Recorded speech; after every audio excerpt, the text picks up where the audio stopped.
المرسلین اما بعد فاعوذ باللہ من الشیطان الرجیم بسم اللہ الرحمن الرحیم. درود پاک پڑھ لیں. اللہم صلی علی سیدنا مولانا محمد وبارک وسلم صلاۃ و سلام علیک یا سیدی یا رسول اللہ. فیضان نماز کورس میں آج سے انشاءاللہ ہم نماز کے شرائط اور فرائض جو وہ سماعت کریں گے. ان کے جو مسائل ہے وہ بھی انشاءاللہ ہم سماعت کریں گے. سب سے پہلے شرط کسے کہتے ہیں ہم اس کو سمجھ لیتے ہیں. شرط کسے کہتے ہیں تو جواب یہ جس کے وجود پر کوئی شے موقوف ہو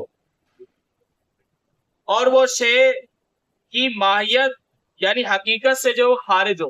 مطلب یہ شرط وہ ہوتی ہے کہ جو پہلے پائی جائے. شرط کیا ہوتی ہے؟ جیسے نماز کی شرائط سے مراد یہ کہ جو خارج میں پائی جائے، نماز سے پہلے پائی جائے.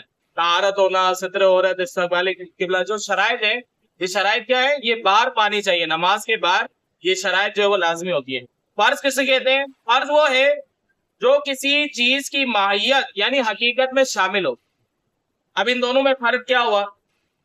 فرض اور شرط میں فرق کیا ہے؟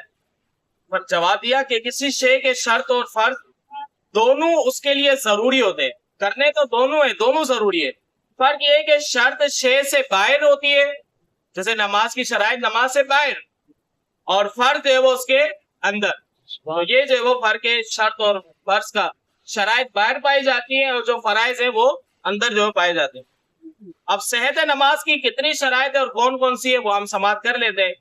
صحت نماز کی 6 شرطیں. نمبر 1 طہارت، نمبر 2 ستر عورت، نمبر 3 استقبال قبلہ، نمبر 4 وقت، اور نمبر 5 نیت، اور نمبر 6 تکبیر تحریمہ. یہ جو وہ 6 جو وہ کیا ہے نماز کی شرائط ہے. یہ نماز کے باہر پائے جائیں گے. اور نماز میں فرائض کی تعداد جو وہ 7 ہے. نمبر 1 تکبیر تحریمہ، قیام، قرات، رکوع، سجود، قطع اخیرہ، خروج بسنعہ، یعنی نماز سے جو وہ باہر نکل. اب ان میں سے ہر ایک کی جو وضاحت آئے گی، تفصیل آئے گی تو ہم انشاءاللہ سماعت کریں گے. تو نماز کے جو وہ 6 شرائط ہیں اور 7 فرائض ہیں. شرائط میں دوبارہ ریوائز کر دیتا ہوں. طہارت، ستر عورت، استقبال قبلہ، وقت، نیت، تکبیر تحریمہ، یہ شرائط ہیں. فرائض 7 ہیں: تکبیر تحریمہ، قیام، قرات، رکوع، سجود، قطع اخیرہ، خروج بسنعہ. یہ جو وہ نماز کے فرائض ہیں. اب تکبیر تحریمہ نماز کے شرائط میں بھی ہے، نماز کے فرائض میں بھی ہے. جبکہ ہم نے یہ بات کہی جو شرط ہوگی وہ باہر ہوگی اور جو فرض ہوگا وہ اندر ہوگا. تو اس کی کیا وجہ ہے؟ وجہ یہ ہے کہ حقیقتاً یہ شرائط نماز سے تکبیر تحریمہ حقیقتاً کیا ہے؟ نماز کے شرائط میں سے، مگر چونکہ افعال نماز سے اس کو بہت زیادہ اتصال ہے، یعنی یہ ایسی شرط ہے کہ نماز کے بہت زیادہ قریب ہے، اسی وجہ سے فرائض نماز میں اس کو شمار کر دیا گیا ہے. اب ہم جو طہارت جو نماز کی شرائط ہیں 6، ان میں سے ہر ایک کی جو وہ انشاءاللہ مختصر سی جو وضاحت کریں گے.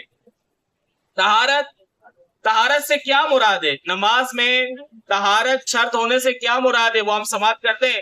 جواب یہ ہے کہ طہارت سے مراد نمازی کے بدن کا نجاست حکمیہ اور نجاست حقیقیہ قدرے معنی سے پاک ہو. اب نجاست حقیقیہ یہ ہم نے پورا جو سلسلہ کیا تھا نجاست کے حوالے سے. نجاست حقیقیہ سے مراد وہ نجاست ہے جو نظر آنے والی ہے، اور نجاست حکمیہ سے مراد وہ نجاست ہے جو نظر نہیں آتی، جیسے وضو اور غسل. یہ کیا ہے؟ نجاست حکمیہ ہے. تو فرمایا کہ طہارت سے مراد نمازی کے بدن کا نجاست حقیقیہ جو نظر آنے والی نجاست ہے یہ، اور نجاست حکمیہ اس سے جو وہ کیا ہونا، اس سے جو پاک ہونا. یہ چیزیں جو نہیں پائے جائے، مطلب یہ کہ نجاست ظاہر نجاست بھی نہ لگی ہو، وضو اور غسل بھی اس کا کیا ہوا ہو، نیز اس کے کپڑے، اس کی جگہ جس پر نماز پڑھے نجاست حقیقیہ قدرے معنی سے پاک ہو. قدرے معنی سے مراد کیا ہے؟ اب جو نجاست حقیقیہ ہوگی قدرے معنی سے مراد یہ کہ ایسی اتنی مقدار میں ہو کہ جو نماز میں رکاوٹ بن جائے. ہم نے یہ بات کہی تھی، دوبارہ میں ریوائز کر دیتا ہوں کہ نجاست حقیقیہ کی 2 اقسام ہیں، ایک نجاست غلیظہ اور ایک نجاست خفیفہ. نجاست غلیظہ کا حکم یہ ہے کہ اگر وہ 1 درہم سے زیادہ لگ جائے تو پھر ایسے صورت میں اس کا دھونا فرض ہوتا ہے، اور اگر 1 درہم کے برابر ہو واجب ہے اور 1 درہم سے کم ہو دھونا سنت ہے. درہم سے مراد یہی ہے کہ ہتھیلی کو پھیلائے، جتنا جو پانی اس میں رکے یہ درہم کی مقدار ہے۔